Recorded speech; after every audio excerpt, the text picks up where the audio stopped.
안녕하세요. 하나님의 말씀을 우리 삶에 조금 더 친근하게 그리고 쉽게 그리고 재미있게 다가오게 만드는 멋진 시간 소문난 성경교실, 여러분과 함께할 황영택 목사입니다.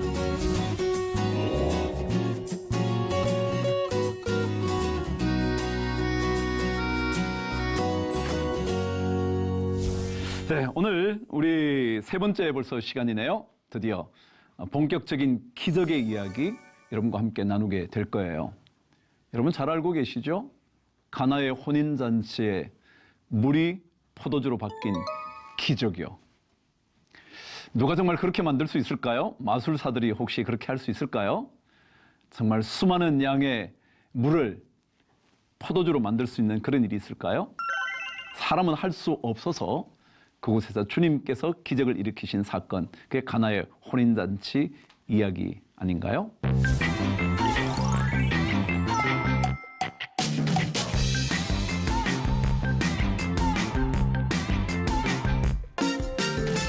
저는 그런 생각을 해요. 믿음이라는 것은요, 조금은 신비로운 경험 아닐까요?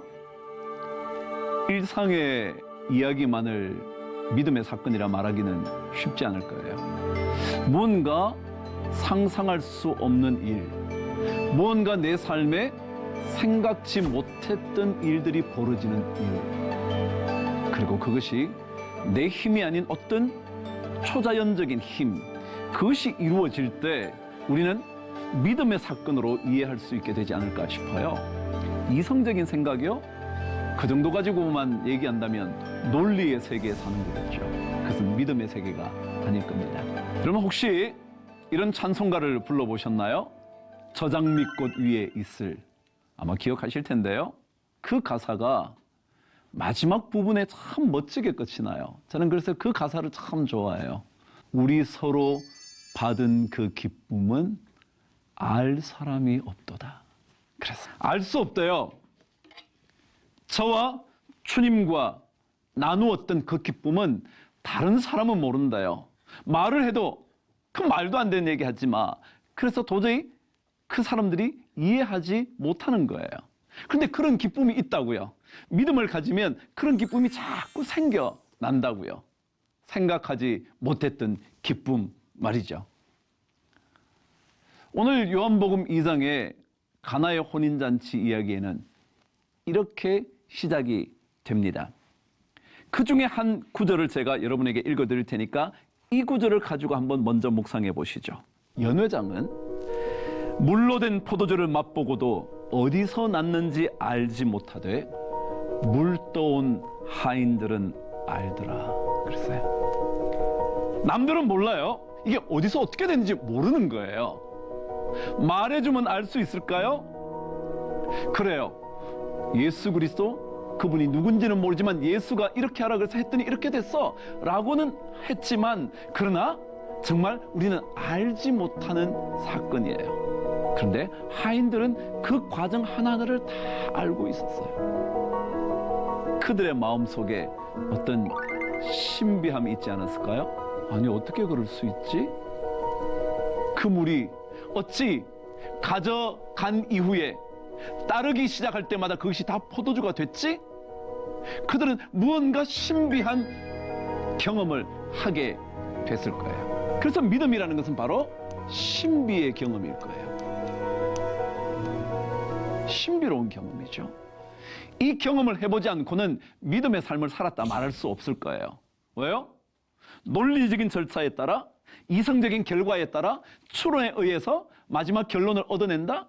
그거야 누구든지 할 수 있고 과학자들이 특별히, 수학자들이 더 특별히 잘할 수 있겠죠. 그러나 믿음의 세계는요, 그 모든 것으로 설명할 수 없는 신비로운 영역이죠. 그래서 이 신비의 경험인 이 믿음은요, 영적 체험, 그것을 간직하는 거예요. 영적인 체험이요. 그래서 남들이 말도 안 되는 얘기 하지 마. 그렇지만요, 영적인 체험이 내 안에 자꾸 쌓이면요, 세상을 두려워하지 않아요. 왜냐하면 영적인 체험은요, 세상 사람들의 논리를 뛰어넘는 그 무언가가 있다는 것을 알거든요. 믿거든요. 그러니까 이것을 지금 눈앞에 두고 있어도 이 너머에 있는 그 무언가가 분명히 있을 수 있다고 생각한다면 지금 이것을 보면서 그렇게 절망할 필요도 없다는 생각을 자꾸 하게 돼요. 그래서 영적 체험을 간직하면 내 안에 강력한 힘이 생겨요. 그게 믿음이라는 거잖아요. 그게 말씀이 우리에게 주는 힘이 아니겠냔 말이죠. 그래서 성경은 시몬 베드로가 처음 예수님을 만났을 때 이야기를 신비로운 경험의 이야기로 기록해 두고 있어요. 기억하시잖아요. 시몬 베드로가 밤이 새도록 고기를 잡았어요. 그들은 탁월한 어부들이었어요. 아니, 어부로 인생을 살아와 채워온 사람이에요. 잔뼈가 굵은 사람이죠. 근데 밤을 새웠는데도 잡지 못해요? 그런 날도 있단 말이죠. 인생이요. 아무리 자신의 경험이 축적되어 있다 그래도 아무런 열매를 거두지 못할 때가 있다고요. 밤이 새도록 수고해도 아무런 결과를 얻지 못할 때가 있다고요. 그게 인생이거든요. 근데 그 밤에 아무것도 잡지 못한 그들이 새벽을 맞이할 때 주님을 만나잖아요. 근데 그 주님께서 독특한 얘기를 했다는 걸 기억하시죠? 깊은 데로 가서 그물을 던져라. 그럼 저도요, 갈릴리 바다 한번 가본 적이 있어요. 몇 번 가봤죠? 올 초에 한번 다시 가게 됐어요. 갔는데 새벽녘에는요, 우리가 해 뜨는 것을 보기 위해서 일찍 나왔거든요. 나왔더니 새벽녘에는 고기들이 바로 가까이 물 위로 다 떠 있어요. 그래서 이렇게 눈으로 보면요, 막 위에 고기들이 막 보여요. 그러니까 깊은 데에 던질 이유가 하나도 없어요. 그냥 위에서 건지기만 하면 될 것 같아요. 정말 그래요. 가보시면요, 바로 우리 사람이 더 갈 수 없는 물 있는 그곳 위에 바로 물고기들이 그냥 떠 있는 것 같아요. 전부 다. 얼마나 많은지. 그러니까 깊은 데 갈 이유가 없는데 주님께서 깊은 데로 가서 그물을 던져라 그랬어요. 그런데요, 그 말씀에 깊은 데로 그 다음 단어가 있어요. 가서라는 단어예요. 깊은 데라는 말은 여러분 많이 들으셨을 거예요. 제가 더 이상 설명하고 싶지 않아요. 그런데 이 성경 말씀에 깊은 데로 가서라는 단어는 독특한 단어예요. 그게 뭐냐면 어디로부터 멀리 떨어져서라는 뜻이에요. 당연하죠. 뭐 가면 멀어지는 거 아니에요? 그런데 이 단어는 가면 당연히 멀어지지만 더 멀찍이 먼 곳으로 나가서라는 의미를 가지고 있어요. 말하자면 어디서부터 떨어져 나와 가는 거예요. 신앙이 뭔지 아세요? 여러분과 저의 일상의 삶에서 조금 떨어져 나와야 돼요.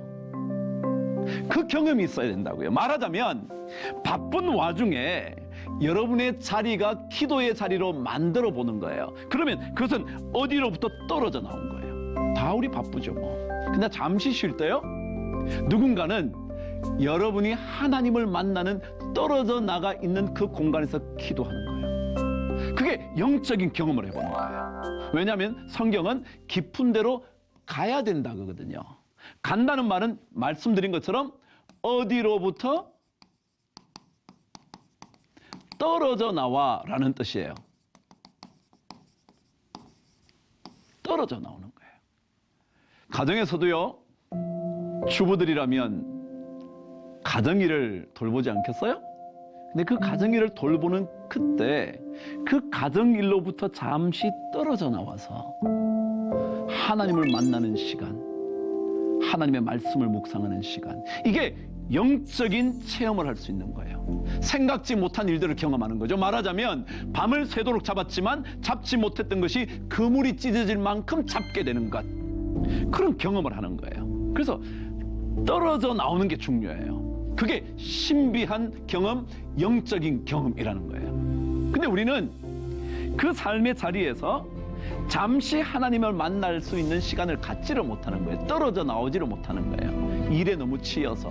근데 여러분, 그 시간을 마련하셔야 돼요. 왜냐하면 그래야 영적인 체험이 내 안에 쌓이고요, 영적인 체험이 쌓여야 그래야 내 안에서 신비로운 놀라운 일들이 벌어질 수 있기 때문에 그런 거예요. 그래서 삶 속에서는 언제나 깊은 데로 가는 것뿐만이 아니라 더더욱이 멀찌감치 떨어지는, 어디로부터 조금은 이렇게 떨어져 나오는, 그래서 홀로 고독한 시간을 경험하는 것, 그게 참 필요해요. 우리는 그저 어떤 그룹에 자꾸 속하고 싶잖아요.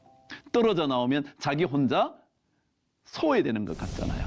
근데 우리는 그 시간을 가져야 돼요. 그 시간에 하나님을 만나야 돼요.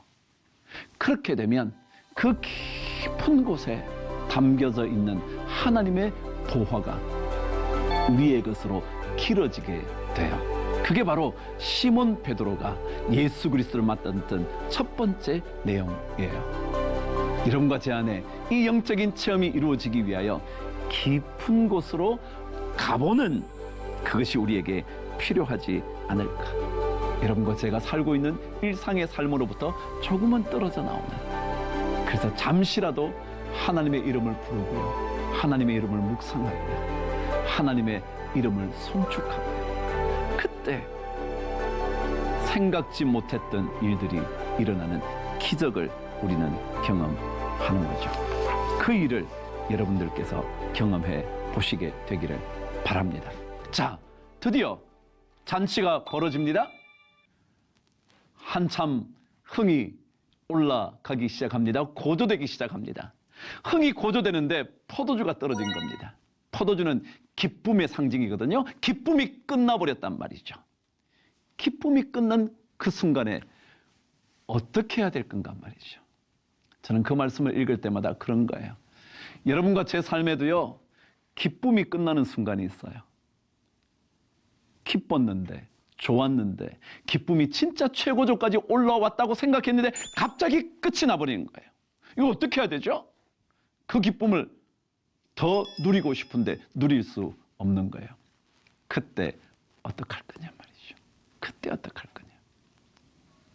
그때는요, 가장 중요한 사실 하나가 있어야 돼요.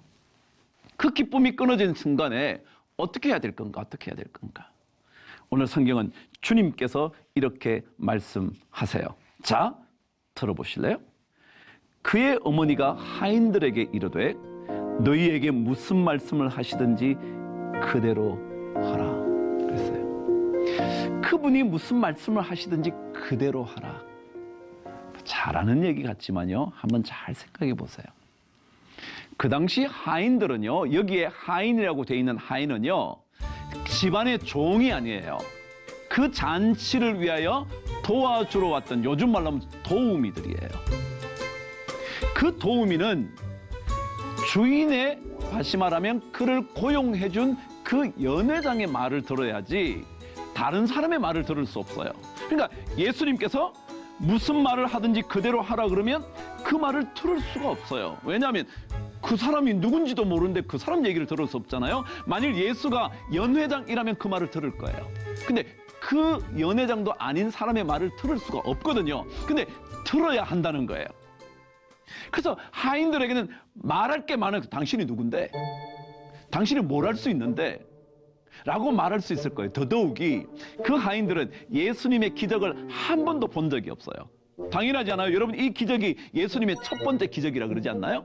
첫 번째 기적이니 아무도 예수님의 기적을 그전에 경험해 본 적이 없으니까 그분의 말을 듣고 따라갈 리가 없죠.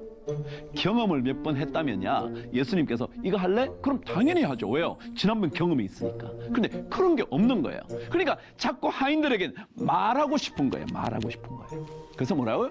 믿음의 신비는요, 말보다 말할 게 많아요. 당신 누군데? 뭘 어떻게 하라고? 이걸 물을 갖다 주면 어떻게 되냐고. 갖다 준다고 포도주가 되냐고. 지금 구해오든지 해야지 라고 말이 많을 수 있어요. 근데 말하는 그것보다 순종하는 행동이 더 중요해요. 신앙생활은요, 말로 하는 거 아니거든요. 근데 우리는 자꾸 말로 하려고 그래요. 그냥 주님의 말씀대로 그냥 순종해보면 되는 건데 우리는 우리 말이 많은 거예요. 내 경험이 있잖아요. 저도 오래 살았거든요. 여러분도 그런 경험 갖고 있잖아요. 더군다나 이렇게 전문 분야에 계시는 분들은 더더욱이 그럴 수 있지 않겠어요? 그런데 그것이 우리로 하여금 자꾸 말하게 만들어요. 당신 말대로 한다고 그래서 지금 이 물이 포도주가 될 수 있겠냐? 라고 말하는 거죠. 근데 그 말보다요, 신비의 체험은요, 독특하게도 주님의 말씀에 대하여 내 말을 덧붙이기보다 그냥 한 번은 더 순종해보는 행동. 그래서 헨리 나우엔이요, 그런 얘기를 했어요. 주님의 말씀은 우리를 어디로 인도한다 그랬냐면 침묵으로 인도한다 그랬어요. 침묵으로. 주님이 말씀하실 때는요, 우리를 어디로 끌고 가시기를 원하냐면 내 말을 듣고 너는 침묵해 라는 얘기예요. 침묵하라는 거예요. 근데 우리는 자꾸 말하고 싶은 거예요. 조금이라도 더 말을 하면 뭐가 될 것 같은 생각이 드는 거예요. 그런데 그렇지 않아요.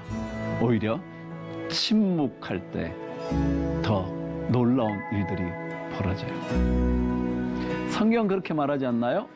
너희는 가만히 있어 내가 여호와 하나님 됨을 알지어다. 그래서 가만히. 조금은 더 우리의 생각을 잠재우는 거죠. 잠재우기 시작하면 하나님께서 우리에게 말씀하시는 것이 더 잘 들릴 뿐만 아니라 그 말씀대로 움직일 수 있는 힘이 생기기 시작해요. 그렇지 않으면 말을 많이 하면 하고 싶은 생각들이 자꾸 사라져요. 왜요? 내 말이 있거든요. 예수님 그래갖고 지금 되지 않아요. 지금 이 잔치에는 그것이 더 중요하지 않다고요. 주님 말씀대로 그 물을 갖다 준다고 되는 게 아니라고요. 포도주를 하나라도 어디라도 더 구해와야지 물을 채우고 이런 작업이 지금 필요한 게 아니에요. 내 말을 많이 할수록 행동 안 하게 된다는 의미예요. 그래서 주님께서 말씀하실 때는요, 내 말을 줄이고 하나님의 말씀에 순종하면서 행동하는 것이 훨씬 더 중요하다라는 거예요. 그게 오늘 성경대로 알려주시는 거죠. 자, 일단 여기까지 하고요. 한 걸음 더 나아간 다음에 마지막 결론을 한번 보도록 하시죠. 이 말보다 행동인데 오늘 성경 얘기는요, 여러분 다 아시는 내용이니까 어디까지 말씀대로 가봐야 되느냐 하면요, 마지막까지요. 자, 물을 아구에 채우래요. 갖다 주래요. 채우는데요, 물을 채웠어요. 그런데 이렇게 말할 거예요. 물을 채우면 들고 가기도 불편합니다. 뭘 아구까지 채웁니까? 대략 채워서 가져가면 되죠. 그럴 수 있어요. 근데 채우라 그러면 채워야 되고요. 가져가라 그러면 가져가고요. 물의 양이 엄청납니다. 그 당시 한 통 정도가 40리터 정도랍니다. 근데 두세 통 드는 거라 그랬으니까 적어도 120리터가 정도 됩니다. 여러분 120리터는요, 여러분 생수 마시나요? 2리터짜리 몇 개요? 60개요. 60개. 60개 정도가 한 항아리에 들어갑니다. 한 항아리에 뭐라 그랬냐면 두세 통 들어가는 항아리라 그랬거든요. 한 통이 제가 몇이라 그랬죠? 40리터 정도라 그랬어요. 그럼 두세 통이면 120리터 혹은 100리터 정도 돼요. 그 정도 되는 것을 채워야 돼요. 그게 몇 개나 있었다 그러냐면 6항아리가 있었대요. 그러니까 얼마나 많아요, 여러분. 2리터짜리 지금 60개가 6개면 66이 360개가 있어야 돼요. 여러분 한번 생각해보세요. 얼마나 많은가. 그러니까 잔치에 사람들이 엄청 많이 왔다는 거죠. 그런데 그 많은 것들을 아니 그 물도 구하기 어렵겠다. 그럴 수 있어요. 근데 그걸 끝까지 다 갖다 주라 그러니까 갖다 주는 거예요. 마지막까지요. 신앙의 경험은요, 믿음의 신비의 경험은 끝까지 해봐야 돼요. 우린 도중에 다 말잖아요. 조금 하다가 안 되면 왜 이래? 내가 얼마나 애썼는데. 그걸 그만두는 거예요. 안 하고 싶은 거예요. 왜요? 뭔가 우리는 금방 드러났으면 좋겠거든요. 금방 결론이 나왔으면 좋겠거든요. 차라리 한 통만 채우라고 해서 한 통을 딱 보여주고 난 다음에 야, 봤지? 포도주 되는 거 봤지? 그러니까 이거 다 채워서 갖다 줘. 그럼 금방 할 텐데 하나님이 그렇게 말하네요. 계속 채우라는 거예요. 2리터짜리를 360개를 다 채우라는 거예요. 그러니까 얼마나 힘들어요. 그래서 사람은 자꾸 끝까지 안 가보는 거예요. 끝까지 가봐야 되는데 그래서 신앙의 신비로운 경험이 자꾸 사라지는 거죠. 도중에 사라져버리는 거예요. 충분히 경험할 수 있었는데, 그런데 그 경험을 마지막까지 가보지 못해서 경험을 못하는 때가 너무 많다는 거예요. 그래서 오늘 성경 우리에게 항아리에 채우라, 아기까지 채웠다, 그때 연회장에 갖다 주라, 갖다 주었다, 이렇게 해서 그것이 경험되어지는 거예요. 신앙생활은 바로 이 기적을 경험하는 건데요. 그런데 오늘 여기에 기적이라는 단어 헬라어는요, 세메ion이라는 단어인데 그건 몰라야 돼요. 근데 이 기적이란 뜻이 뭐냐고요? 잘 기억하세요. 우리는 기적, 그러니까 기적, 놀라운 일, 그렇게 생각하실 수 있을지 모르지만요, 여기에 나온 세메ion이라는 단어는 뜻이 무슨 뜻이냐 하면 삶의 이정표 같은 거예요. 예를 들어 이정표는 뭐예요? 예를 들어 1위로 가면 뭐가 있어요? 예를 들어 1위로 가면 부산이에요. 1위로 가면 광주예요. 이게 이정표예요. 이정표에 여기 붙어 있는 거예요. 다시 말하면 하나님의 기적은요, 무엇을 의미하냐 하면 우리 믿음을 가진 사람이 어디로 가야 하는지를 보여주는 이정표예요. 그래서 그걸 따라가는 거예요. 사인인 거예요. 사인.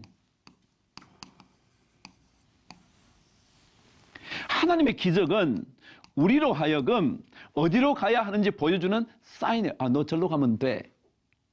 우리가 무슨 막 이렇게 운동할 때 감독이 어떤 사인을 보내잖아요. 그러면 그것대로 하는 것 의미해요. 그럼 기적의 이야기가 왜 나왔냐고요? 우리로 하여금 하나님이 시키는 대로 한번 해보라는 이야기예요. 그게 가나 혼인잔치 첫 번째 기적의 메시지죠. 다른 게 아니에요. 물이 포도주가 바뀌었겠다, 이런 놀라운 일, 그런 거 아니에요. 당연히 그렇죠. 왜냐하면 그런 기적이니까. 근데 그 얘기가 아니고요. 주님은 야, 이게 이렇게 바뀌는 거야. 그러니까 너 내가 말하는 대로 이제 따라가기만 하면 돼. 내가 너에게 사인 줄 테니까, 너에게 이정표 다 알려줄 테니까. 그 얘기하고 싶은 거예요. 주님이 기적을 보여주심으로 말미암아 우리에게 하시고 싶은 메시지는요, 내가 너한테 포도주로 다 바꿔줄게, 이런 얘기가 아니에요. 물론 당연히 하나님께서 우리에게 기적을 일으키셔서 내 삶에 필요한 포도주를 주시고 내 인생의 즐거움이 끝날 때쯤 하나님이 놀라운 것들 보여주, 이런 거죠. 그런데 그것보다 더 중요한 것은, 너 봤지? 이 기적의 이야기를 읽으면 너 이래야 돼. 이제부터 내가 너한테 말할 때마다 그것은 너를 기적으로 이끌어가는 뭐라고요? 이정표거든? 기적으로 너를 이끌고 가는 사인이거든? 그러니까 그냥 그것대로 한번 가봐. 그러면 가나의 혼인잔치의 기적이 늦게 될 거야. 제가 그랬죠? 기적이 내 것이 돼야 된다. 그게 중요해요. 하나님은 기적의 이야기를 계속 일으키시면서 너는 내 기적을 보고 놀랄 생각하지 마라. 주님도 그러잖아요. 너희들은 나를 따라오는 게 그런 표적 보고 막 이런 게 있으니까 따라오는 거지. 근데 그거 아니야. 그것을 보면서 너의 삶의 이정표가 나라는 사실, 내가 너의 갈 길을 보여준다는 사실, 너한테 보여주는 대로 가보기만 하면 그게 기적이 된다는 사실을 주님이 말씀하고 싶은 거예요.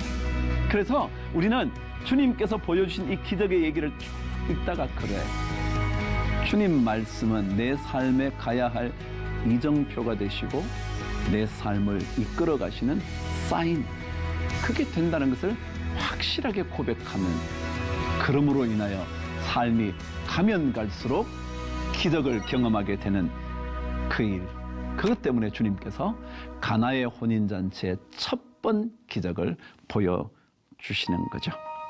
조은현 씨가 이런 얘기를 했거든요. 나는 정말 젊은 나이에 모든 타이틀 다 가지고 봤다는 거예요. 근데 나이가 들고 나니까 그런 것과는 조금, 승리하고 패배하는 것에도 조금 멀찍이 떨어지게 됐대. 제가 그랬죠. 여러분, 신앙은요, 조금 멀찍이 떨어져서 보는 거예요. 그러고 난 다음에 그렇게 말해요. 그러고 났더니 내 인생에서 치고 이기는 것은 그리 중요하지 않다는 생각이 들었다. 정말 중요한 것은 결과가 어떠하든지 끝까지 내 갈 길을 가는 것이다. 그랬어요. 그래요. 우리 주님께서 말씀하시면 그 길 끝까지 잘 갈 수 있게 되기를 바랍니다. 그러면 기적의 주인공 됩니다. 자, 여러분 오늘도 여러분과 함께 말씀을 나눴습니다. 오늘 어떠셨어요? 말씀 함께 나눈 이야기가 어떠셨나요? 이 말씀이 여러분에게 영적인 새로운 도전이 되셨다면 많은 사람과 함께 나누어 주시면 어떨까요?